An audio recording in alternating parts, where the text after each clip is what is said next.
नमस्कार है चंदन में आपका स्वागत है। मैं हूं मुकेश कुमार और आप देख रहे हैं प्राइम टाइम प्रहार में आज हम बात करेंगे सोनम वांगचुक के भूख हड़ताल की। वांगचुक पिछले 19 दिनों से भूख हड़ताल पे हैं। उनकी मांग भी वही है जो मांग कॉकरोच जनता पार्टी के अभिजीत दीपके की थी। दरअसल वांगचुक अभिजीत दीपके के आंदोलन को सपोर्ट करने के लिए ही अनशन कर रहे हैं। जिस तरीके से अरविंद केजरीवाल के आंदोलन के समर्थन में अन्ना हजारे जी अनशन पर बैठे थे, उसी फार्मूले पर यह अन्ना हजारे की जगह सोनम वांगचुक का इस्तेमाल किया जा रहा है।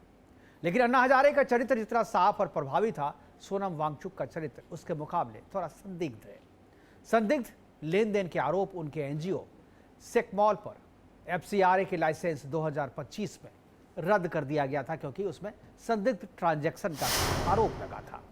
यह आरोप केवल मोदी सरकार में ही नहीं लगे, बल्कि यूपीए के शासनकाल में भी इस तरीके के आरोप इनके एनजीओ पे लगे। 28 फरवरी 2007 को तत्कालीन गृह मंत्रालय ने सोनू वांगचुक के खिलाफ एक नोटिफिकेशन निकालकर चीन समेत विदेश में संदिग्ध संपर्कों का आरोप लगाया था और कहा था कि चीन के कुछ लोग और जो विदेश के कुछ लोग हैं उनके साथ इनके संदिग्ध संबंध हैं, उनके संपर्क में ये रहता है। भ्रष्टाचार के साथ साथ सरकारी अधिकारियों को धमकाने और उन्हें हतोत्साहित करने का आरोप भी इन पर लगाया गया था। लेकिन उन्होंने भारतीय सेना और लेह के लोगों के लिए जो कार्य किए हैं वह सराहनीय है और उन्हें देश विरोधी तो कम से कम नहीं कहा जा सकता। लेकिन उनके आचरण पर हर सरकार को संदेह रहा है। लेह लद्दाख को स्वायत्तता दिलाने और उसे 6th शेड्यूल में शामिल कराने के लिए जो उन्होंने अनशन किया था, उस दौरान चीन को लेकर जो बातें उन्होंने कही थी वो भी संदेहास्पद थी। जैन जी को उकसाने वाला जो भाषण उन्होंने दिया था, उसके बाद से हिंसा भड़क गई थी और 4 लोगों की जिसमें मौत भी हो गई थी। केंद्र सरकार ने वांगचुक को इसके लिए जिम्मेदार ठहराते हुए उन पर एनएसए की धारा लगाते हुए गिरफ्तार कर लिया और वो करीब 170 दिनों तक सरकार की हिरासत में थे। बाद में सरकार ने लेह लद्दाख पर संवाद को आगे बढ़ाने के लिए सुप्रीम कोर्ट में सुनवाई से पहले एनएसए की धाराएं उनसे वापस ले ली और फिर उन्हें जमानत मिल गई। सरकार के खिलाफ आवाज उठाना, उनकी नीतियों का विरोध करना और उनकी मांगे रखना स्वस्थ लोकतंत्र का हिस्सा है, उसका स्वागत होना चाहिए। लेकिन यदि कोई व्यक्ति लोकतांत्रिक मांगों की आड़ में देश के खिलाफ सोच रखने वालों को समर्थन देने लगे तो फिर देश की चिंता बढ़ जाती है, सरकार की चिंता बढ़ जाती है और उनके खिलाफ कार्रवाई करना जरूरी हो जाता है। सोनम वांगचुक के कार्यों, उनके इनोवेटिव आइडियाज और इनोवेशन के लिए उनके प्रति सभी के दिल में सम्मान है। हम सभी उनके स्वास्थ्य को लेकर चिंतित हैं और चाहते हैं कि वो जल्द से जल्द अपना अनशन समाप्त कर दें। सरकारी डॉक्टर लगातार उनके स्वास्थ्य की निगरानी कर रहे हैं। लेकिन नीट पेपर लीक मामले की निष्पक्ष जांच, शिक्षा मंत्री धर्मेंद्र प्रधान का इस्तीफा, परीक्षा प्रणाली में व्यापक सुधार ताकि पेपर लीक जो है वो भर्ती घोटाले को रोका जा सके, नकल लीक जो है उसको रोका जा सके, युवाओं के लिए पारदर्शी और विश्वसनीय परीक्षा व्यवस्था सुनिश्चित करने की उनकी जो मांगे थी, उनमें से शिक्षा मंत्री धर्मेंद्र प्रधान के इस्तीफे को छोड़कर तकरीबन सभी मांगे पूरी हो चुकी है। इसलिए सिर्फ इस्तीफे की मांग करते हुए अपने अनशन को जारी रखने की जिद तार्किक नहीं बल्कि व्यक्तिगत लगता है, राजनीति से प्रेरित लगता है। ऐसा लगता है कि मामला सिर्फ अनशन या मांगे पूरी करवाने का नहीं। कल उनसे मिलने अरविंद केजरीवाल भी आए थे और मंच से लोगों को संबोधित करते हुए उन्होंने कहा कि केवल शिक्षा मंत्री का इस्तीफा ही नहीं देना चाहिए इससे, बल्कि उनकी जगह पे सोनम वांगचुक को नया शिक्षा मंत्री भी बना देना चाहिए। बल्कि मामला सोनम वांगचुक के बहाने सरकार को घेरने का है। ऐसा मैं इसलिए कह रहा हूं क्योंकि इसके पीछे भी वही लोग हैं जो सीएए और कृषि बिल का विरोध कर रहे थे। इनमें से कोई कभी सामने आ जाता है और जितने भी लोग अभी सामने आए हैं इस आंदोलन के समर्थन में, उनमें से किसी ने भी कश्मीरी पंडितों के जेनोसाइड पर अपना मुंह कभी नहीं खोला। खालिस्तानियों द्वारा 80 के दशक में हिंदुओं की हत्या पर चुप्पी ये लोग साध लेते हैं और खालिस्तानियों की हत्या पर छाती पीटते हैं। अरुंधति रॉय वही हैं जो कश्मीर को भारत का हिस्सा नहीं मानती। कॉमेडियन कुणाल कामरा, नसीरुद्दीन शाह, शबाना आजमी और जितने भी लोग हैं वो सब बारी बारी से जो है आकर के अपना समर्थन इनको हासिल करते हैं, अपना समर्थन देते हैं। लेकिन कभी भी इस बात को वो इसलिए नहीं उठाते क्योंकि उनको लगता है कि यह सरकार के पक्ष में चला जाएगा। तो सरकार जो है, सरकार लगातार इनको वॉच कर रही है। हालांकि सरकार की तरफ से भी कोई बात करने का नहीं गया है। इसी मुद्दे पर हमने कुछ सवाल तैयार किए हैं। वो सवाल है अपने पैनलिस्ट से पूछेंगे, उस पर हम चर्चा करेंगे। और एक बार मैं कहूँगा कि सवाल जरा स्क्रीन पर ले आए, फिर हम बात करते हैं। पहला सवाल है कि क्या सोनम वांगचुक की भूख हड़ताल को खत्म करने के लिए शिक्षा मंत्री को इस्तीफा दे देना चाहिए जैसा कि मांग किया जा रहा है। दूसरा सवाल कि क्या इस्तीफे के बाद खत्म हो जाएगी मांगों की लिस्ट, जो मांगों की लिस्ट है क्या मंत्री के इस्तीफे तक ही है। क्या सोनम वांगचुक की भूख हड़ताल के बहाने विपक्ष अपना एजेंडा चला रहा है? यह भी एक प्रमुख सवाल है।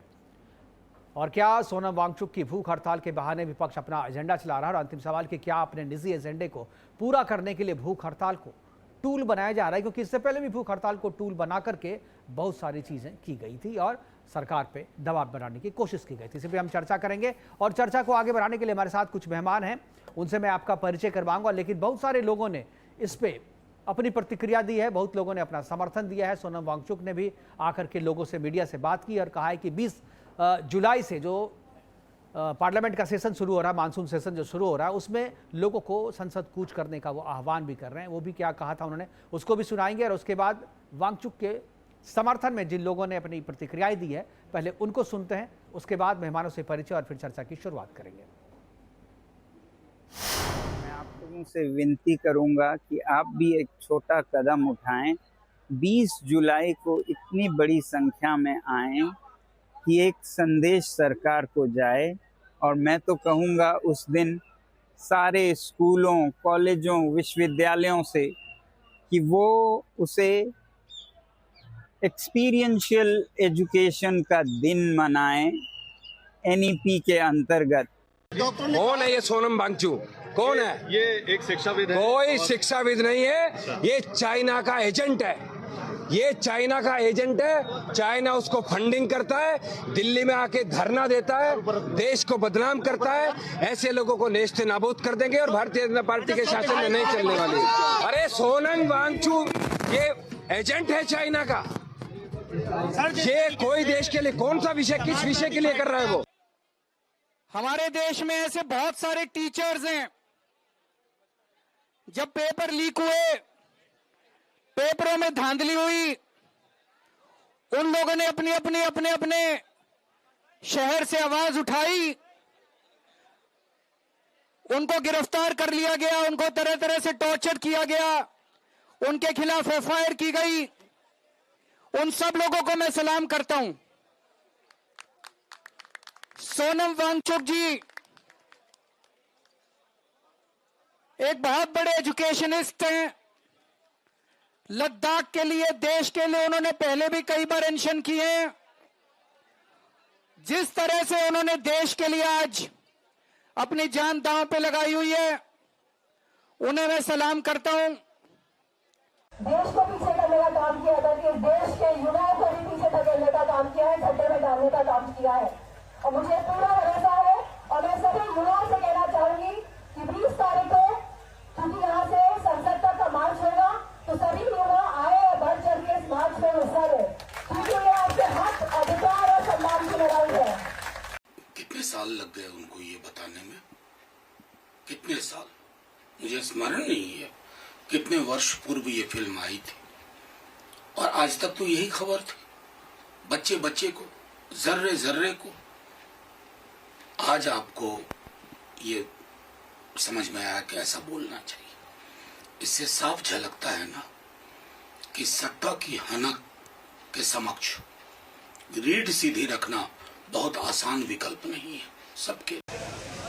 कल जैसा कि आपने देखा, हमारे संगठन महासचिव श्री KC वेणुगोपाल जी ने भी एक ट्वीट किया।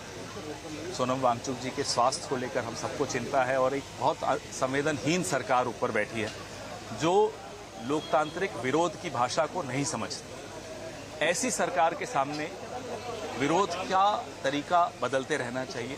हमें इनकी चिंता है स्वास्थ्य की, जो बच्चे बैठे हैं उनकी भी, कि आप अपनी जान को जोखिम में डालकर इस सरकार से कुछ हासिल नहीं कर पाए। I've never given a statement out like this, but आज हम उससे रहा नहीं जा रहा। सोनम वांगचुक, हम सब इन्हें जानते हैं। हम जानते हैं कि इन्होंने हमारे देश के लिए क्या किया है, इनकी अचीवमेंट्स क्या है, इन्होंने कितने अवार्ड्स जीते हैं। आज वो 18 दिन से अनशन पर बैठे हैं, भूखे हैं, कुछ खाया नहीं है। ये किसके लिए बैठे हैं? ये उन बच्चों के भविष्य के लिए बैठे हैं जो उन्हें दिख रहा है कि बर्बादी की तरफ जा रही है। ये उन बच्चों के लिए लड़ रहे हैं जिन्होंने अपनी जान खो दी। ये एक सिस्टम के खिलाफ लड़ रहे हैं जो सही तरीके से नहीं चल रहा। आप जानते हैं, मैं जानती हूँ, सब जानते हैं। हम सब उन्हें जानते हैं वो हमें नहीं जानते, पर फिर भी देश के लिए, इस देश के बच्चों के भविष्य के लिए उन्होंने 18 दिन से खाना नहीं खाया है और बहुत सारे लोग चुप हैं। तो मुझसे तो ना रहा नहीं गया। अब जो होना है होगा, नो प्रॉब्लम, बट मैं चुप नहीं बैठ सकती। और हमने देखा है कि ये लोग बस सीता के पति का नाम ले लेके नीता के पति का काम कर रहे हैं। हमारे देश का एक और गांधी 17 दिन से बिना खाए यहाँ बैठा है और गोडसेवादियों को कोई चिंता नहीं है इस बात की। आप स्टूडेंट हो, कोई किसान है, कोई बेरोजगार है, तो पहले तो चीफ जस्टिस ऑफ इंडिया का बहुत बड़ा थैंक यू कि उन्होंने ये पूरा प्रोटेस्ट खड़ा करने में पहली नींव रखी। तो एक के बाद एक वो सभी लोग इस मंच पे आए जो कभी ना कभी सरकार विरोध में अपना चेहरा जो है वो दिखा चुके हैं, सरकार के विरोध में खड़े हो चुके हैं। अब चर्चा करेंगे और चर्चा को आगे बढ़ाने के लिए हमारे साथ जो लोग हैं उनसे मैं आपका परिचय कर दूं। हमारे साथ जो पैनलिस्ट हैं, रत्नेश मिश्रा प्रवक्ता बीजेपी के हमारे साथ स्टूडियो में है। रत्नेश जी आपका स्वागत है। संदीप त्रिपाठी जी नेता कांग्रेस, उनका भी स्वागत है। नीतीश चौरसिया आम आदमी पार्टी के हैं, उनका भी स्वागत। और स्वामी सुरेंद्र स्वामी जी हमारे साथ हैं, उनका भी बहुत बहुत स्वागत है। और चर्चा की शुरुआत जो है मैं आम आदमी पार्टी के नीतीश चौरसिया जी से करना चाहूँगा। नीतीश जी, कुल मिलाकर के जो आंदोलन दिख रहा है वो ऐसा लग रहा है कि ये आम आदमी पार्टी का जो एक सेट फार्मूला है उसी फार्मूले पे ये जा रहा है। आज कल जो है अरविंद केजरीवाल भी गए थे यहाँ पे। जो मांग थी उनकी, जो डिप्टे हैं उनकी मांग या सोनम वांगचुक की जो मांग है, उनमें से ज़्यादातर मांगें तो मांग ली गई। केवल अगर इस्तीफ़ा की बात अगर आप छोड़ दें तो बाकी चीज़ें जो है, तो नीट के एग्ज़ाम भी हो गए, पेपर लीक पे जो आप लोग का था उसके रिज़ल्ट भी आ गए। फिर भी आप ये कह रहे हैं, आप कह रहे हैं कि नहीं इस्तीफ़ा इतना क्यों ज़रूरी है आपको? उनका स्वास्थ्य ज़्यादा ज़रूरी है या इस्तीफ़ा ज़रूरी है? सबसे पहले तो आप सभी को नमस्कार, आपके दर्शकों को नमस्कार जी। बात महज इस्तीफे की नहीं है। आप सब कुछ तो ला सकते हैं, क्या वो 22 जाने ला सकते हैं जो इस नीचे निकलनेपन की वजह से जिनके परिवारों के वो भविष्य उजड़ गए, जो वो दोबारा कभी जीवन में नहीं आ सकते। और किसके वजह से? आखिर आज सोनम वांगचुक क्यों लड़ रहा है?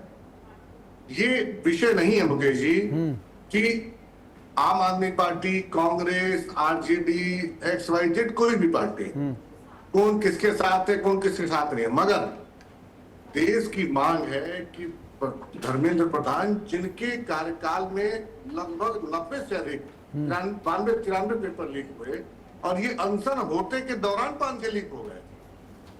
आपने देखिए इंटरेस्टिंग बात, अगर सरकार इस मामले में इतनी गंभीर होती तो अनशन होते के दौरान अगर 5 पेपर लीक होने की खबर आ गई तो ये भी बहुत अति संवेदनशील मामला है। और सरकार कितनी गंभीर है इस मामले पे, आप इसकी बिल्कुल स्पष्ट परिणाम आज हमारे सामने है।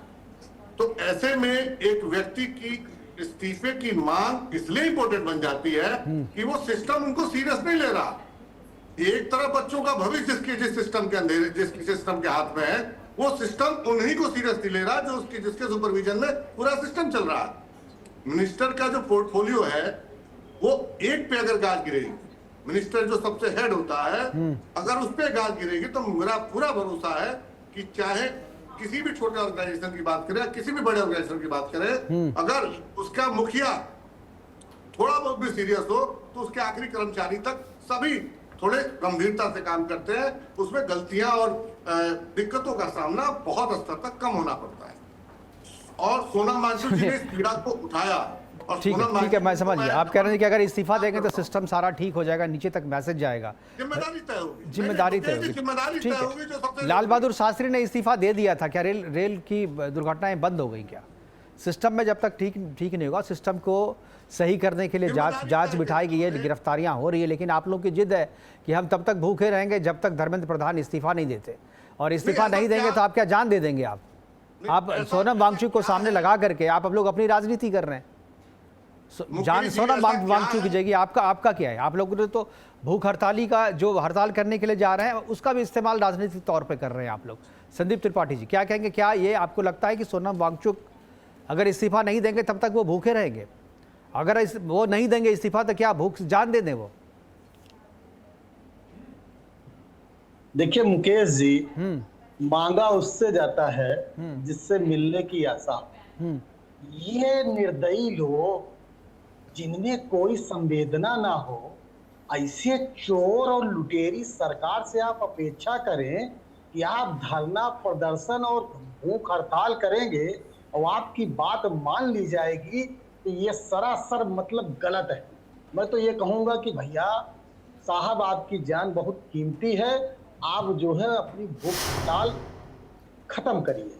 ये आपकी सुनने वाले नहीं है, ये निर्दयी लोग हैं। चाहे बताइए कोरोना में कितने लोग मर गए, ये थाली पिटवा रहे, ये वैक्सीन भी ले तो ये भी तो बताइएगा ना आप, जो एरोन शर्मिला जी थी 16 साल से भूख हड़ताल कर रही थी, लेकिन आप लोगों ने उसकी नहीं सुनी। अरे सुनिए ना, बोलने देंगे या आप अपनी बात? नहीं, हम एक तरफा बोलेंगे तो रोकेंगे ना सर आपको। नहीं तो फिर आप अपना बात देते तो बीच में टोका टाकी आप बोलते रहे, मैं कौन करूं तो अच्छा लगेगा आपको? चलिए आप बोल दीजिए। जी धन्यवाद। तो ये वो लोग हैं जब जो है कोरोना वैक्सीन बिना ट्रायल के लगवा और अपना बड़का बड़का फोटो लगाए, फिर जब आप लोग मर गए उस समय लाशों का आप जिस मुद्दे पे है सर, उस मुद्दे पे बोलिए ना, इसीलिए मैं आपको रोकता हूँ ना। आप मुद्दे पे नहीं बोलते, आप इधर उधर की बात करने लगते हैं। भाई अभी जिस मुद्दे पे चला है, सोनम वांगचुक पे बात करें, आप कोरोना पे चले गए आप। अरे आप उस पे बोलिए ना जिसपे चर्चा हो रही है। हमारे पास समय कम होता है, मुद्दे बहुत ज्यादा है, जिसका सिलेक्शन हुआ उसी पे बोलिए, जिस मुद्दे पे पूछा जा रहा है उसी पे बोलिए आप। मुद्दा क्या है आपका? मुद्दा है सोनम वांगचुक को विपक्ष जो है अपने एजेंडे के लिए जान लेना चाहती है सोनम वांगचुक का। मतलब ये है। हाँ। और ये नहीं है कि सरकार की जब किस लिए कर रहे हैं वो भूख हड़ताल। हाँ। इसे तो ये है ना। हाँ, तो उस पे बोलिए ना, आप कोरोना पे क्यों जाके कर रहे हो? किस पे बोल रहा हूँ? नहीं भैया, मैं यही बता रहा हूँ कितनी निर्दयी सरकार है, आप बताने नहीं दे। हो गए, उदाहरण मत दीजिए ना, सबको पता है आप लोग निर्दयी कहते हैं। क्यों नहीं? और मान गए ना, आप बोलते निर्दयी से आगे बढ़िए ना, अब निर्दयी से आगे बढ़िए। हम बता, अरे गजब, मतलब आपके हिसाब से हम बोलेंगे भाई नहीं, हमारे सवाल के हिसाब से बोलिए, आप अपने हिसाब से बोलिए, नहीं सवाल के हिसाब से बोलिए। मास्क लगा के, मास्क अपना मास्को भेज दे रहे हैं, अपने मुंह पे लगा लिया करिए, अब बोल लिया करिए, हमारी भी बतिया बोल लिया करिए। आप लोग के साथ यही प्रॉब्लम है, जब आप लोग के पास आर्गुमेंट नहीं होते हैं ना, तो आप हमलावर हो जाते हैं। अब अपने ही नाखून से आप अपना चेहरा नोच लीजिए, आप कहिए कि भाई एंकर के कारण हो गया ऐसा। ठीक है, चलिए ठीक है, रत्नेश मिश्रा जी के पास हम जाते हैं। रत्नेश जी के पास जाते हैं। ठीक है, आप इधर उधर की बात करते रहेंगे तो हमारे पास समय नहीं है इधर उधर की बात करने के लिए। रत्नेश जी, ठीक है, रत्नेश जी, आप क्या इतने निर्दयी, इतनी निष्ठुर हो गई है सरकार? देखिए, आप ही की बात पूछ रहे हैं हम। रत्नेश जी, क्या जो कांग्रेस कह रही है कि इतनी निष्ठुर, इतनी निर्दयी सरकार है कि सोनम वांगचुक 19 दिन से अनशन पे है, और ना आप उनसे बात करने के लिए जा रहे हैं, ना ही उनका भूख हड़ताल तुड़वा रहे हैं, क्या कर रहे हैं? क्या जान लेकर रहिएगा क्या आप लोग? मुकेश जी, आपको, सभी साथी पैनलिस्टों को और देश की जनता को मेरी तरफ से घनघोर जय श्री राम। कांग्रेस वाले भैया को डबल बार जय श्री राम, क्योंकि आजकल बहुत ज़्यादा राम राम चिल्ला रहे हैं। तो अब देखिए, सोनम वांगचुक जी, अब भाई शांत कराइए, क्या है? ठीक मुकेश जी, इसीलिए मैं कह रहा हूं, संदीप जी, आप तो टोक देते हैं ना सब उनको, भाई उनको टोकिएगा तो बोलेंगे ही ना। चलिए रत्नेश जी, अब टोकिए मत उनको, अपनी बात रखिए। नहीं भाई, मैं कहाँ बोलूँ, मैंने तो सुना है शांति से। जी बोलिए। हम तो कार सेवक पर नाम ढूंढ रहे थे, मिला नहीं। हाँ ठीक है, चलिए बोलिए। ठीक है, रत्नेश जी बोलिए। ठीक, आप शांत रहो भैया, फिर आप उनको टोक करके हरकार है, आपके पास बोलने को नहीं है तो आप बोल दीजिए, मैं जी के पास चला जाऊंगा। आप आपस में मत लड़िए ना। देखो हम तो है नहीं रोके ना, देखो भैया शुद्ध हो बता, हम तो है नहीं टोका रहा, तो हम लोग ना टोको। मुकेश जी टोके ना, बार बार टोको, हमें क्या दिक्कत है? भाई आप लोग अपना रील बनाने के चक्कर में जो है ना, बयानबाजी मत सुन लो भैया, सुन लो भैया, हम बोल ले दियो। अरे सुनने तो हम तो मन की बात सुने, तन की बात सुने, झूठी बात सुने। चलिए आप लोग, चलिए ठीक है, हम बोली। हाँ बोलिए जल्दी से। मुकेश जी, आपको, सभी साथी पैनलिस्टों को और देश की जनता को मेरी तरफ से जय श्री राम। देखिए मुकेश जी, हो सकता है कि मेरा पर्पज बहुत अच्छा हो सकता है मेरी भावना बड़ी अच्छी हो, और मैं बड़ी अच्छी भावना के साथ एक लोकतांत्रिक देश में आमरण अनशन कर रहा हूँ, लेकिन जनता ये देखती है कि आपकी भावना तो अच्छी है, लेकिन आप जिनके साथ बैठे हैं वो अच्छे हैं कि नहीं अच्छे हैं। हम ये कह दें कि रामचरितमानस बहुत अच्छी किताब है, उसको धर्म ग्रंथ है, बहुत अच्छी अच्छी बातें उसमें, लेकिन अगर उसको रावण पढ़ता तो उसकी गलत विवेचना करता ना, उसकी गलत व्याख्या करता ना। जब आप राम की दृष्टि से स्त्रियों को देखते हैं तो वो शक्ति नजर आती है, और जब आप काम की दृष्टि से स्त्रियों को देखते हैं तो वो भोग की वस्तु नजर आती है। तो सोनम वांगचुक जी के साथ खड़ा कौन है? वो लोग जिनको देश की जनता देश विरोधी दृष्टि से देखती है। और सोनम वांगचुक जी, अच्छी बात है, अनशन करिए, आप लोकतंत्र है, आपका स्वागत है, आपका अधिकार है, आप 18 दिन नहीं 18 साल करिए, लेकिन पर्पज अच्छा होना चाहिए। और जिस बात के लिए वो नहीं, मेरा एक सवाल है, आप कह रहे हैं कि भाई उनके साथ खड़ा कौन है? आपको कोई रोका है क्या उनके साथ खड़ा होने से? आप भी खड़े हो जाइए ना, आप जाकर कहिए। जब वो हमारे खिलाफ ही अनशन कर रहे हैं तो उनके साथ क्या खड़े हो जाएंगे? आप उनको बोलिए तो आप गलत आदमी के साथ खड़े, आइए हमसे बात करते हैं। बोलेंगे आप अभी तक 19 दिन तक आपकी तरफ से कोई नहीं गया। ठीक है, चलिए 19 दिन से कोई नहीं गया। अब अगर मैं छोटी मेरी बात कंप्लीट हो जाए। और सोनम वांगचुक जी, देखिए अभी अरविंद केजरीवाल जी गए थे, कहे सोनम वांगचुक जी बहुत अच्छे आदमी है तो उनको शिक्षा मंत्री बना दो। अरे भैया, मैं बहुत अच्छा हूँ, बहुत अच्छा बोलता हूँ, बहुत पढ़ा लिखा हूँ। एक काम करो, मुझे क्या कहते हैं देश का क्या कहते हैं प्रधानमंत्री डिक्लेयर करवा दो अपनी पार्टी से। प्रवक्ता जी बैठे हैं, मुझे लगता है कि अरविंद केजरीवाल से अच्छे तो यही है, इनकी बातें बहुत अच्छी है, आम आदमी पार्टी का राष्ट्रीय अध्यक्ष बना दो इनको। संदीप भाई बहुत अच्छे से जनता की बात रखते हैं, इनको कांग्रेस का राष्ट्रीय अध्यक्ष बनवा दो, इनको कांग्रेस से प्रेसिडेंट प्राइम मिनिस्टर कैंडिडेट बनवा दो। सर, समझ गया। मैं एक बार सुन लीजिएगा, मैं ठीक है, आप लोग मुझे अरविंद केजरीवाल की बात सुन के यही लगा। कल मैंने जब वो बयान देखा तो मैंने अरविंद केजरीवाल जी को सोचा कि मैं अरविंद केजरीवाल जी को डोनाल्ड ट्रंप को हटा के ब्रिटेन का प्रधानमंत्री बनवा देता हूँ। ठीक है, बनवा दीजिएगा उनको। मैं सुरेंद्र स्वामी जी के पास जा रहा हूं। सुरेंद्र स्वामी जी, आपको सब लोगों की बात सुन ली। रत्नेश जी आएंगे, दोबारा आ जाएंगे, और जो दोबारा आ जाएंगे रत्नेश जी आपके पास। उससे मुकेश जी वो काउंसलिंग कराने की तैयारी कर रहे हैं। मैं देख रहा हूँ फेसबुक पे मेरे क्षेत्र के तमाम सारे लड़कों की बढ़िया रैंक आई है। जिनको नीट का एग्जाम देना था वो बैठ के पढ़े। नहीं, इसको कहने से आप रत्नेश जी जो हो गया, लेकिन सुनिए तो उस अंचल में हो क्या रहा है? ब्राह्मण मुर्दाबाद, ब्राह्मणों गाली दो, ब्राह्मणवाद को गाली दो, भारतीय जनता पार्टी को गाली दो। ये गलत हो रहा है भाई, आप अपने पर्पज पे काम कर ही नहीं रहे। और अगर आज सोनम वांगचुक के आमरण अनशन को जनता का समर्थन नहीं मिल पा रहा है तो इसके लिए अरविंद केजरीवाल और आम आदमी पार्टी जिम्मेदार है। बिल्कुल, क्योंकि उन्होंने ठीक है सर, ठीक है। मैं अभी और बोलिएगा। अरे इतनी बुरी तरह से रत्नेश जी अभी तो शुरुआत है, रत्नेश जी अभी शुरुआत है। सुरेंद्र स्वामी जी, विश्वसनीयता ही आंदोलन में। ठीक है सुरेंद्र स्वामी जी, क्या आपको लगता है जिस तरीके से अन्ना हजारे का इस्तेमाल किया गया, सोनम वांगचुक का भी इस्तेमाल किया जा रहा है राजनीतिक? देखिए, ये तो मैं ये नहीं कहूंगा इनका इस्तेमाल किया जा रहा है, क्योंकि ये उसका हिस्सा है।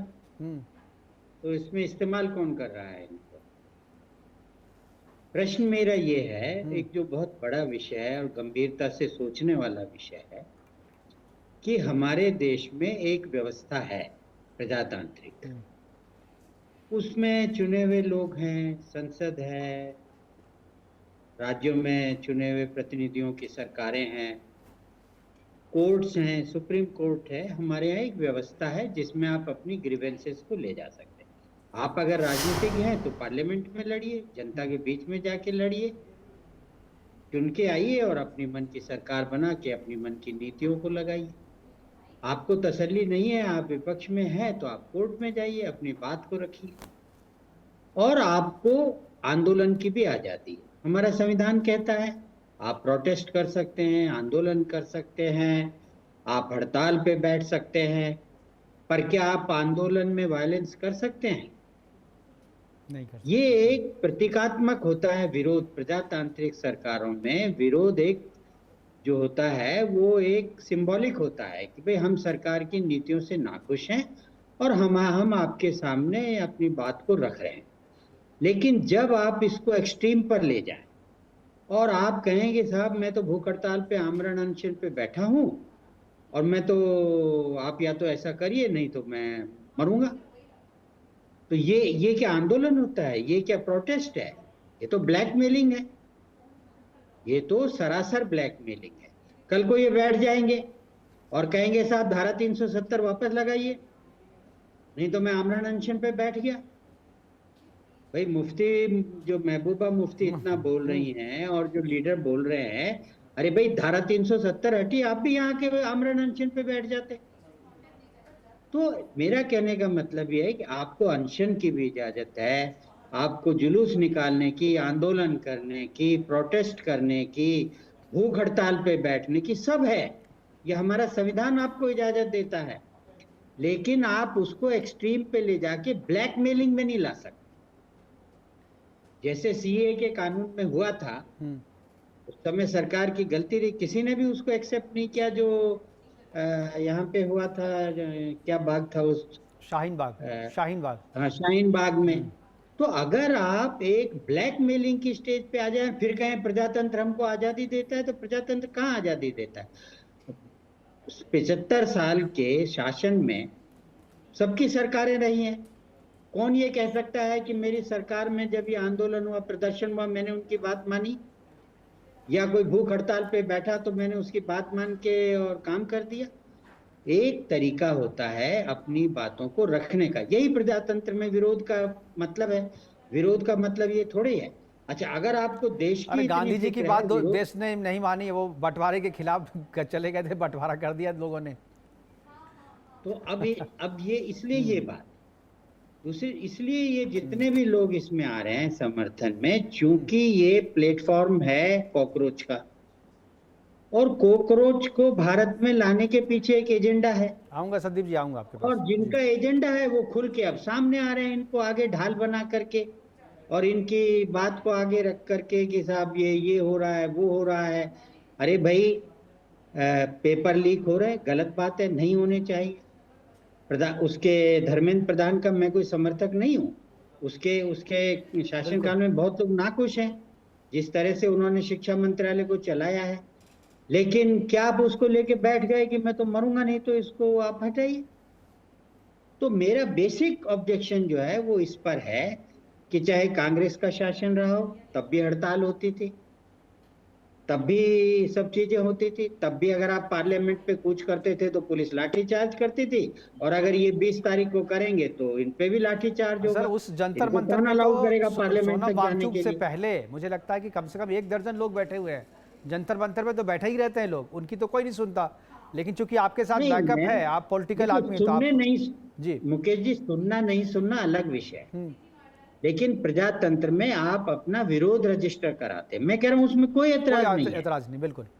लेकिन अगर जब आप अपने विरोध को ब्लैकमेलिंग के लेवल तक ले जाने लगे, तब बात होती है, तब उसको आप विरोध नहीं कह सकते, तब आप उसको लोकतांत्रिक प्रजातांत्रिक अधिकार कह करके विरोध नहीं कर सकते।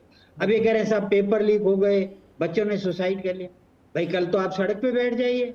हिंदुस्तान में 1.25 लाख आदमी सड़क दुर्घटनाओं में मरता है, आप बैठिए ना सड़क पे, 1.25 लाख जान बचाइए, कहिए कि भाई इस पे कुछ कीजिए, कहिए कि भाई देश में भ्रष्टाचार फैला हुआ है, मोदी की सरकार में भ्रष्टाचार, उसकी में भ्रष्टाचार, तो जो भी लोग भ्रष्टाचार में जिन पे केस चल रहे हैं और जमानत पे हैं, उन सब की सदस्यता रद्द कीजिए, उनको चुनाव से बंद कीजिए।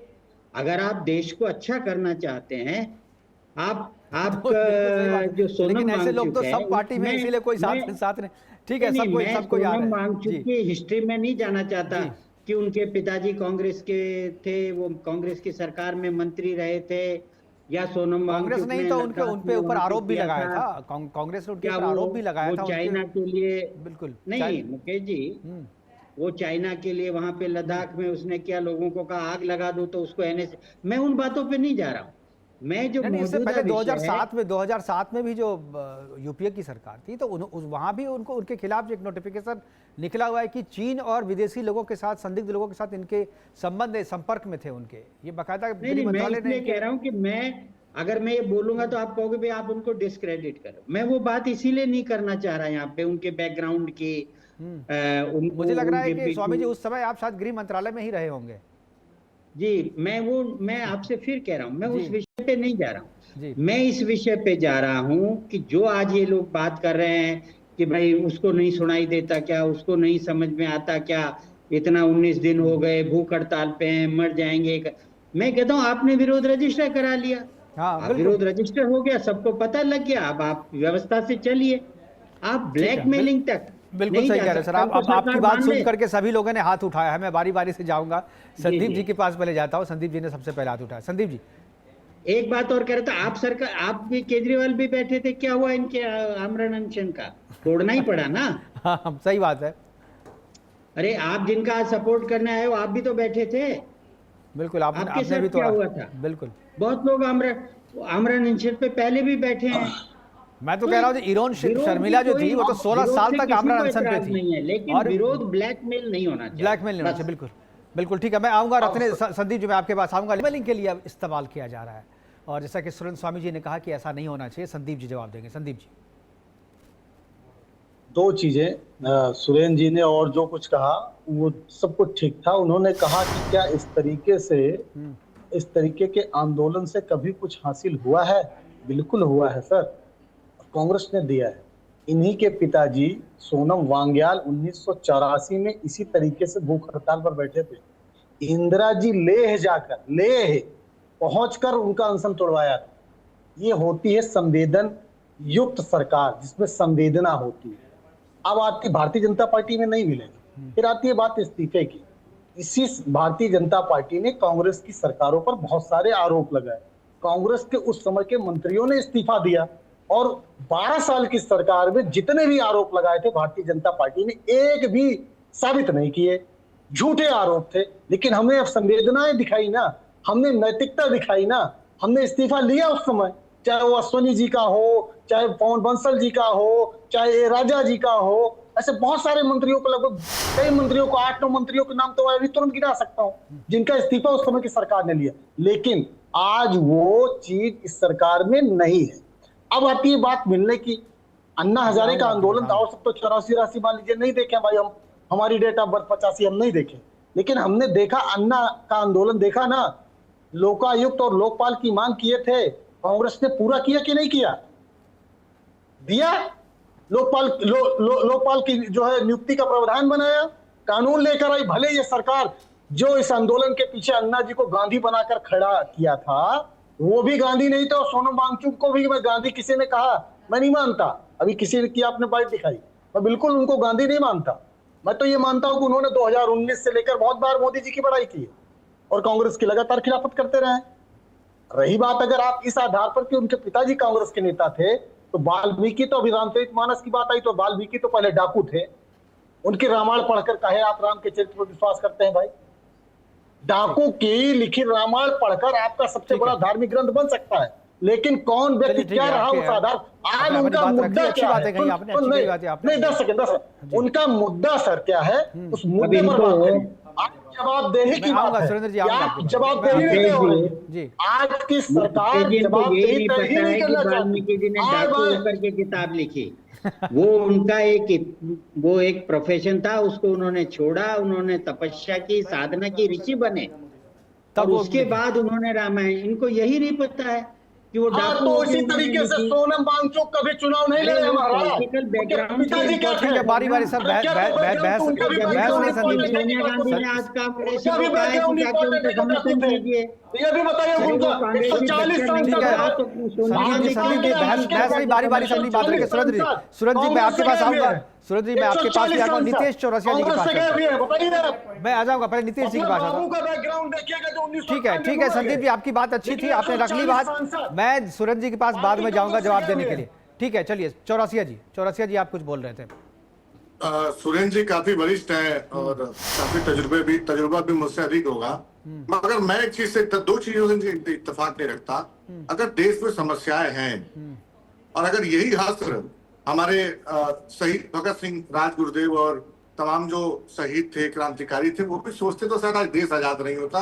अगर वो भी इस लड़ाई की मुहिम में सरकारों से अगर नहीं लड़ते तो शायद हम आज जो आजादी की सांस ले रहे हैं वो नहीं ले पाते। अरे वो अंग्रेजों के खिलाफ लड़ाई है, ये अपने देश में लड़ाई है। मैं इस बात का विरोध करता हूँ। का कहना है तुलना कहाँ कोई भी ऐसे बैठ जाएगा सड़क पे कल को तो क्या उसको न्याय मिल जाएगा? दूसरी बड़ी बात, जो बार बार ब्लैकमेल की बात हो रही है, मुझे स्पष्ट बताइए कितनी बार सरकार गई है उनसे बात करने, नेगोशिएट करने कि नहीं ठीक है हम इस्तीफा नहीं, चलो इस पे कॉम्प्रोमाइज कर लेते हैं, आगे ऐसी चीज करते हैं कि जिससे सिस्टम दुरुस्त ना हो। क्या उनको संभावना दी गई है कि भाई आगे से पेपर हर एक सरकार अपने हिसाब से चलती है। बीजेपी अगर कांग्रेस के हिसाब से चलती तो बीजेपी अलग नहीं होती। बीजेपी को भी जनता नहीं चुनती, कांग्रेस से जनता त्रस्त थी, इसीलिए बीजेपी को चुनी है।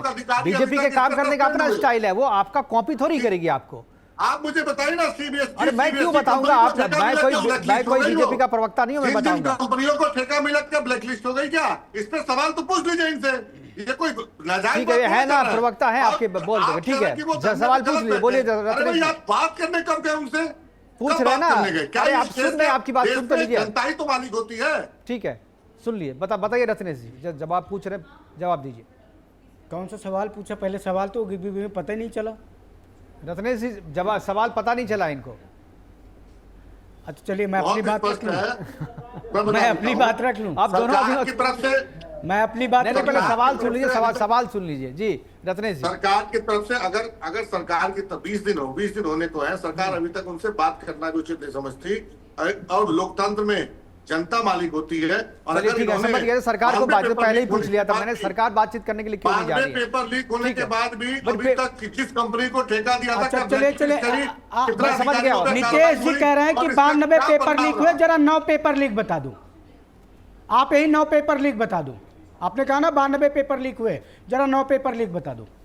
अरे अभी आपके महाराज, अरे संदीप भाई, आपसे नहीं पूछा, उनसे पूछा है। संदीप जी, आप आम आदमी पार्टी के प्रवक्ता नहीं है। आप अगर सवाल जवाब आपको देना है, आप एक साथ जवाब। मैंने पूछा ना, जवाब दे दे। 9 पेपर लीक बता दो जरा। अरे अभी आपके महाराष्ट्र में टेट का पेपर लीक हुआ, अभी आपके राजस्थान में पेपर लीक हुआ, नीट का हाल ही में हुआ। कितने पेपर लीक, एसएससी के पेपर लीक हो गए, बीपीएससी का पेपर लीक हो गया। ठीक है, हुआ है पेपर लीक। अरे रत्नेश जी, पेपर लीक तो हो ही रहे, आप इसको पूछ भाई, करके तो आप पेपर लीक कब नहीं होते थे? हाँ, तब इसका मतलब थोड़ी कब कि आप- नहीं होते थे? अरे भाई, इसका मतलब थोड़ी कि आप भी लीक कीजिएगा, पहले हो रहा था तो क्या आप? अब मैं जवाब ये दे नहीं बताएंगे, नहीं नहीं, ये इस तरीके से रत्नेश जी आप बचाव नहीं कर अब सकते। मेरा भी मुद्दा है, कुछ हाँ, मैं भी बताइए। सवाल पूछ लूं। देखिए, मैंने कांग्रेस और आम आदमी जवाब पार्टी दोनों देने को के सवाल भाई पूछे। सुन लो भाई, सुन लो। इस अभी कोई लोकतंत्र की बात कर रहा था, तो लोक के अधीन होता है तंत्र, और लोक उसी को मौका देता है जो तंत्र बनकर लोक की आवाज़ सुनता, और रत्नेश मिश्रा भी इस लोकतंत्र के लोक हैं। तो इस लोक को भी बोलने का अवसर मिलना चाहिए, संवैधानिक अधिकार। मैं एक पार्टी का रिप्रेजेंटेटिव होने के पहले इस देश का नागरिक हूं, इस देश का संविधान मुझे अधिकार देता है बोलने का। तो मेरे अधिकार छीनोगे तो आपकी तानाशाही नजर आएगी। अब आ जाता हूं मुख्य मुद्दे में। इस स्वतंत्र भारत में पहला जो आंदोलन हुआ था, आमरण अनशन हुआ था सरकार के खिलाफ, वो पोट्टी श्री रामुलु जी ने किया था। उसका हश्र क्या हुआ था? उनकी मृत्यु हो गई थी। ठीक, उसके बाद आप आ जाइए, मास्टर तारा सिंह ने किया था। क्या हश्र हुआ था, जरा कांग्रेस के साथी बताएं। उसके बाद आ जाइए, दर्शन सिंह फरमान जी ने किया था। क्या हश्र हुआ था, जरा बताएं। सुंदरलाल बहुगुणा जी ने किया था। क्या हश्र हुआ था, जरा बताएं। उसके बाद तो आ जाइए आप, स्वामी निगमानंद जी 2011 में आंदोलन आमरण अनशन पे थे। कितनी बार गई थी कांग्रेस सरकार उनसे मिलने? ठीक है, तो ये सारी चीजें हैं कि आपने क्या, पोट्टी श्री रामुलु जी, उनका केवल इतना था कि भैया आंध्र प्रदेश को अलग राज्य बना, तो आपने, उनकी मृत्यु हो गई। उसके बाद आंदोलन हुआ, उसके बाद भी तथाकथित लोकतांत्रिक प्रधानमंत्री नेहरू जी की आंखें नहीं खुली, उनके दिमाग पे दबाव नहीं गया। उसके बाद भी 5 कमेटियां बन गई, 7वां संविधान संशोधन करवाना पड़ा देश की जनता को। तब उस लोकतांत्रिक प्रधानमंत्री नेहरू की आंखें खुली थी और उसके दिमाग पे चोट पहुंची थी। ठीक है, ये बातें करेंगे आप कांग्रेस वाले पहुंच के। अरे लोकतंत्र को अगर किसी ने सबसे ज्यादा धोखा दिया है, लोकतंत्र को अगर किसी ने सबसे ज्यादा क्षति पहुंचाई है, तो कांग्रेस पार्टी ने पहुंचाई है, और 2011 के बाद आम आदमी पार्टी ने पहुंचाई है। ये आम आदमी पार्टी और कांग्रेस वाले लोकतंत्र की बात करेंगे ना, तो A to Z जितने गैर लोकतांत्रिक कार्य किए सब बताऊंगा। और इस लोकतंत्र में सबसे बड़ा धब्बा, जब पूरे विपक्ष की आवाज को दबाकर जेल में डाल दिया गया, इमरजेंसी लगाई गई, कौन था उस समय प्रधानमंत्री, किस पार्टी की सरकार थी? इस देश पर सबसे बड़ा लोकतंत्र में धब्बा, जब न्यायालय एक प्रधानमंत्री को कहता है कि आपने अपना चुनाव गलत तरीकों से जीता, हम आपको हटाते हैं आपके पद से, वो था लोकतंत्र पर धब्बा, और वो था लोकतंत्र का मजाक। कांग्रेसियों, पूरा इतिहास गोल गोल घुमाऊंगा ना, तो इस देश में उसी संविधान में आपने 100 से ज्यादा संविधान हो गया रत्नेश जी, हो गया। इस देश में आपने जब इमरजेंसी लगी हो गया, हुई थी, बहुत जब बोल दिया आपने, पार्लियामेंट बहुत अच्छी तरीके से जब बोलते देश के सारे विपक्ष के नेता जेल में थे, तब आपने 44वां संविधान संशोधन कर दिया। ये लोकतंत्र की बात करते हैं। 44वां नहीं सर, 42वां किया था, 44वां आप लोगों ने किया था, 42वां संशोधन किया, 42वां संविधान संशोधन। संदीप उसके जी बाद से बोलिए, कहां चले आए आप? ठीक है, संविधान संशोधन, चलिए हो गया, उस हो संविधान गया की भाई, मर्यादा को आपने 101 बार ताड़ किया है। चलिए ठीक है, गजब बोलते हो। चलिए संदीप जी जल्दी से बस चले आए हो, राहुल गांधी वाले सीट डाले, अब्बा रत्नेश जी बारी बारी से बोलिए, आपके नहीं होगा। और कहाँ घुमा रहे हैं, लेकिन आप उन्होंने बता एक दो भी कि हमारी मुद्दे का पार्टी जवाब में नहीं कितने दिया। संविधान कि जरा संशोधन ये हमारी सरकार बताइए आने के क्या वो बाद कंपनी सत्ता बचाने के लिए हुए हैं। मैं चुनौती देता हूँ संदीप त्रिपाठी जी, आप एक ऐसा संविधान संशोधन बता दीजिए जो भारतीय जनता पार्टी की सरकार ने अपनी सरकार और प्रधानमंत्री ठीक है, चलिए आप लोग इस तरीके से हल्ला कीजिएगा, मैं म्यूट कर दूंगा, मैं म्यूट कर दूंगा दोनों को, मैं दोनों को म्यूट कर दूंगा। रत्नेश जी कॉन्स्टिट्यूशनल स्टेटस देने के लिए किया, हमने संविधान संशोधन मना कर रहा हूं, हमने इस देश में आर्थिक रूप से पिछड़े वर्ग को आरक्षण देने के लिए किया, सकारात्मक किया। आपने क्या किया? आपने सर प्रधानमंत्री भाई रत्नेश जी मना कर रहा हूं ना मैं आपको, संदीप जी, सुरेंद्र स्वामी जी आपने मेरा नाम लिया सर, बोलने नहीं दिया सर। हाँ, अभी लोग तुम की बात कर रहे थे, बता रहे थे आवाज आपने बीच में बोल लिया ना। ये गुंडे दिखा रहे हैं, ये गुंडे लोग हैं, चट्टे लोग हैं, चोर लोग हैं, सीमा मत लांघिए, टाइम खा जाएंगे, सीमा मत लांघिए। आपका सुरेंद्र स्वामी जी जिस तरीके से नेशनल हेराल्ड का घोटाला मैंने ही किया था ना, मैं सबकी आवाज मैं ही जमानत पे, सबकी आवाज म्यूट कर दें, वो नेशनल हेराल्ड का घोटाला नहीं जमानत पे, मैं बोल रहा हूँ, चुप रहिए संदीप जी, चुप रहिए।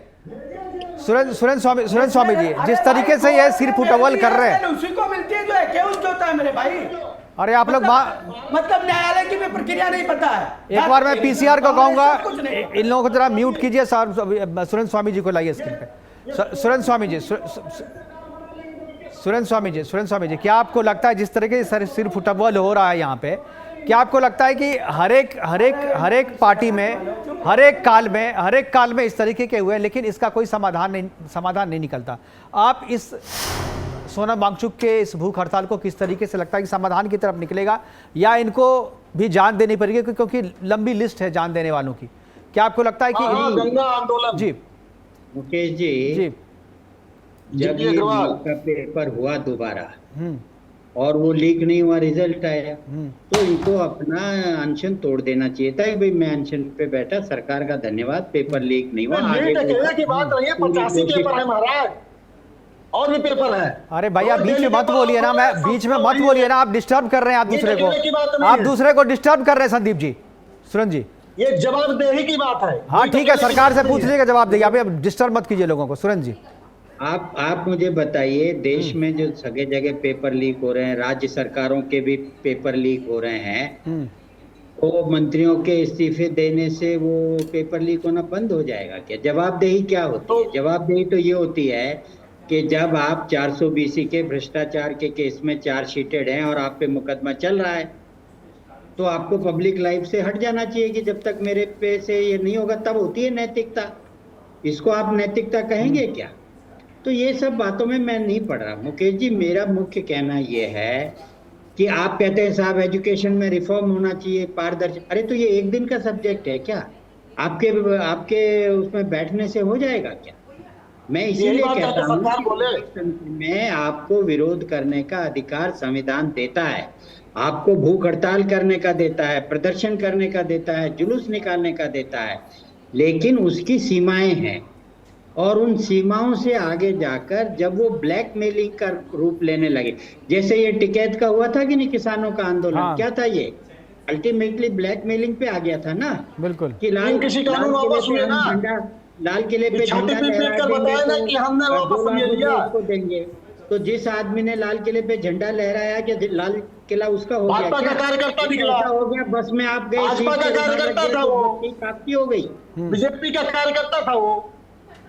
अरे भाई संदीप जी, अरे वो बात सवाल नहीं हो रहा है ना, वो बात ही, और कोई भी था तो नहीं, आपका कार्यकर्ता था तो नहीं पूछ रहे हैं ना लोग, वो नहीं बता रहे हैं आपको। अभी आप कह रहे थे मुद्दे की बात नहीं, मुद्दे की अब एक चीज, ठीक है सुरेंद्र स्वामी जी, क्या आपको लगता है कि ये सारे विपक्ष को इससे पहले एकजुट नहीं हो रहे थे, लेकिन कम से कम सोनम वांगचुक ने सबको एकजुट तो कर दिया, एक मंच पे तो ला दिया? क्या आपको लगता है कि ये आने वाले टाइम में एकजुट रहेंगे? मंच पे आने से एकजुटता नहीं होती। देखिए राजनीति अलग है, राजनीति में इन लोगों के अपने इंटरेस्ट है, ये एकजुट होकर नहीं आ रहे हैं, ये हर पार्टी अपने इंटरेस्ट के लिए आ रही है, और जब सब आपको वहां आते दिखते रहे तो आपको लग रहा है कि सब एकजुट होकर आ रहे हैं, ऐसा नहीं होता है। पॉलिटिक्स में अगर मान लीजिए आप कह रहे हैं एकजुट हो गए, तो कल विधानसभा के चुनाव होंगे तो क्या कांग्रेस और आप एकजुट होगी? अभी अगले साल पंजाब में चुनाव हो रहे हैं तो क्या एकजुट होके जा रहे? ये नहीं, हर उत्तर प्रदेश चुनाव से पहले तो एकजुट हो जाए। इन अपॉर्चुनिटीज को यूज करती है। बिल्कुल सीधी सी बात है। तो जिनको यूज विपक्ष का करना क्या है काम वो है? आपको दिखेंगे तो आपको लगता है कि भाई ये सब एकजुटता आ रही है। एकजुटता कुछ नहीं है। अखिलेश यादव तो आए नहीं, उनको तो अभी अपनी पत्नी को लेकिन भेजा उन्होंने। डिम्पल जी तो आई, डिम्पल जी आई। डिम्पल की क्या हैसियत है? अच्छा हैसियत है, सांसद है, तो एक मोदी जी की बड़ी हैसियत ना डिम्पल जी तो भाई अखिलेश जी से पूछ के ही आई होंगी। डिम्पल जी अकेले बात करते हैं। नहीं आप समझे नहीं। ब्लाइंड सपोर्टर का एकदम आप हाई वाले लेवल पार्टी को में। क्रॉस कर रहे हैं। सनातन पार्टी देखिए आज सोनिया गांधी ने कहा कि कांग्रेसियों को वहां जाके वांगचुक का समर्थन करना चाहिए। तो as good as Sonam Wangchuk की पत्नी होना विशेषाधिकार है क्या? डिम्पल जी की पार्टी में क्या पोजीशन है? राष्ट्रीय अध्यक्ष है, उपाध्यक्ष है, महासचिव है, ठीक है, हो गया, सचिव है, क्या है? एक बार सूरज जी को खत्म करने इसीलिए दीजिए। कहना यह है कि विषय कोई भी हो, विषय अच्छे ही होते हैं, विषय में कोई खराबी नहीं होती है। लेकिन आप जिस तरीके से प्रजातंत्र में आपको दी हुई आजादी का आप एक्सट्रीम पे ले जाते हैं तो उस हालात में वो ठीक है, अब हमारे पास समय की कमी है। मैं कंक्लूजन की तरफ बढ़ रहा हूँ। मैं एक बार सबके पास जाऊंगा। चौरसिया जी के पास पहले जा रहा हूँ। जी चौरसिया जी के पास। चौरसिया जी स्वामी जी अब समय की कमी है, मैं एक बार सबसे कंक्लूजन। हाँ चौरसिया जी, क्या ये 20 तारीख को जो आप लोग कह रहे हैं संसद की तरफ कूच करेंगे, तो क्या आम आदमी पार्टी रहेगी, सब कोई एक साथ चलेंगे, कूच करेंगे? बिल्कुल समर्थन है हमारा सोनम वांगचुक जी के हो, और धर्मेंद्र प्रधान को इस्तीफा भी देना चाहिए। और जाते हैं तो सुरेंद्र जी को एक बात कह दूंगा, जीडी अग्रवाल जी अभी जिस मुद्दे पे एक्सपायर किए हैं उस मुद्दे पे भाजपा राजनीति करती आई है। गंगा की सफाई के लिए वो एक्सपायर कर गए और सिर्फ नाम मात्र के लिए नरेंद्र मोदी जी का एक ट्वीट आया। ये शर्म की बात है कि पूरी भारतीय जनता पार्टी, वो कहते थे ना मुझे किसी ने नहीं बुलाया, माँ गंगा ने बुलाया, और जो गंगा के लाल थे उन्होंने ही उनके रहते बताइए गंगा की सफाई के लिए एक व्यक्ति शहीद हो गया। और आप चाहते हैं क्योंकि आपकी जो सोच है वो ऐसी है कि समस्याएं बनी रहे, आप सवाल ना उठाएं, क्योंकि सवाल उठाना आपके लिए गुनाह जैसा है। तो ये देश क्रांतिकारियों का देश है। ठीक है, सवाल उठाने के लिए तो हम अपने पास प्रोग्राम करते हैं। सवाल उठाइए ना, सवाल उठाने के लिए किसको, हम भी तो सवाल ही उठाते हैं, हम अपने प्रोग्राम में भी सवाल ही पूछते हैं, सवाल सबके उठाते हैं। आपको अधिकार नहीं है सवाल उठाने का, पूछने का। मैं तो ये भी कह रहा हूँ कि विषय होते हैं, अच्छे सही होते हैं। अंग्रेजों की गुलामी करी तो अब ये चाहते हैं कि मैं सिर्फ कह रहा हूँ कि जब आप अपने अंग्रेज चले गए 1947 मैं आखिरी हमारे पास 40 सेकंड है। मैं एक बार संदीप जी कंफ्यूज कर। संदीप जी, क्या कांग्रेस भी रहेगी कुछ में? मैं एक बार रत्नेश जी टाइम की कमी है। रत्नेश जी टाइम की कमी है। संदीप जी क्या बात करते हैं, कुछ भी गबागब बोल देंगे। अरे यार एकदम अरे रत्नेश जी मैं आऊंगा, कंक्लूजन टाइम नहीं है। रत्नेश जी, अरे रत्नेश जी समय नहीं है, आप जरा शांति से रहिए। नितेश प्लीज। संदीप जी आखिरी क्या आप जाएंगे? संदीप जी आप जाएंगे क्या कूच में आप साथ रहेंगे? संसद कूच में साथ रहेंगे आप? जिन्होंने राम को काल्पनिक बताया, जो राम का दर्शन करने आते नहीं बोला वो। रत्नेश जी प्लीज बीच में मत बोलिए। सोनम वांगचुक जी आप लोग बीच से बोलिए, बीच में बोलिएगा। पार्टी उस सवाल के साथ खड़ी है। रही बात ब्लैकमेलिंग की, तो हर ब्लैकमेलिंग में कुछ ना कुछ सामने वाले को मिलता है। इसमें सोनम वांगचुक जी को क्या मिलेगा ब्लैकमेलिंग करके? कृपया ये भी स्पष्ट करना चाहिए जो ब्लैकमेलिंग का सवाल खड़ा कर रहे हैं। उनका क्या पर्सनल इंटरेस्ट हो सकता है, उनको क्या फायदा हो सकता है सोनम वांगचुक जी को? तो फिर मैं कह रहा हूं कि मैं उनको गांधी नहीं मानता हूं, लेकिन उनके सवाल जायज हैं और उसके लिए उन्होंने डेट दी है 20 तारीख तक। वो 20 तारीख तक अगर अपने दृढ़ संकल्प के साथ लगे हुए हैं तो उनकी प्रतिबद्धता है, जो उन्होंने अपने आप से कमिटमेंट किया है, जो देश के छात्रों से कमिटमेंट किया है। आज छात्र परेशान है। देखिए कितने भाजपा के नेताओं के बच्चे जा जाकर, कोई मास्क लगा कर आ रहा है, कोई किस तरीके से आकर कह रहे हैं मेरे पिताजी इतने बड़े नेता हैं लेकिन चोरी से आया हूं इस प्रोटेस्ट में शामिल होने। तो ये जो चीजें हैं, आप उन जेनजी की बातों को समझिए, जो इससे पीड़ित है उसके लिए भी सोचिए। राजनीतिक फायदा नुकसान, ठीक है, आप लोग वही तो चाह रहे हैं कि आप वही नेपाल वाली सिचुएशन तैयार करने की तो बात करें, इसीलिए तो एनएसए लगा था, अराजकता फैलाने के। ठीक है, हमारे पास समय की कमी है, प्रोग्राम को यहाँ पर वाइंड अप करना पड़ेगा। सुरेंद्र स्वामी जी आपका हमारे साथ जुड़ने के लिए, संदीप जी आपका, रत्नेश जी आपका और नितेश चौरसिया जी आपका बहुत बहुत धन्यवाद, बहुत बहुत शुक्रिया। महत्वपूर्ण चर्चा में आपने हिस्सा लिया, अपनी बातें साझा की हमारे साथ। लेकिन जिस तरीके से सोनम वांगचुक 19वें दिन आज भी हड़ताल में, कल 20वां दिन है और 20 तारीख को वो लोग सब संसद जाएंगे और एक बार कूच करेंगे सभी पार्टियां मिलकर के। समाधान इसका क्या निकलेगा अभी तक कोई किसी को नहीं पता, क्योंकि जिस इस्तीफे की मांग को लेकर के वो आंदोलन कर रहे हैं, मुझे नहीं लगता है कि सरकार धर्मेंद्र प्रधान का इस्तीफा लेगी। लेकिन अगर इस्तीफा नहीं लेगी तो क्या सोनम वांगचुक अपनी जान दे देंगे, ये भी बहुत बड़ा सवाल है। और क्या इसका रास्ता निकलेगा, सरकार भी इसकी तरफ से सोच रही है और सरकार भी चाह रही है कि किसी तरीके से सरकार ये सोनम वांगचुक की जान बच जाए। सोनम वांगचुक के स्वास्थ्य की चिंता सरकार को भी है, देश को भी है, मुझे भी है और आपको भी है। और हम लोग उम्मीद करेंगे कि ये हड़ताल जो है, भूख हड़ताल, जल्द से जल्द खत्म हो। फिलहाल अभी के लिए इतना ही, दीजिए इजाजत, नमस्कार।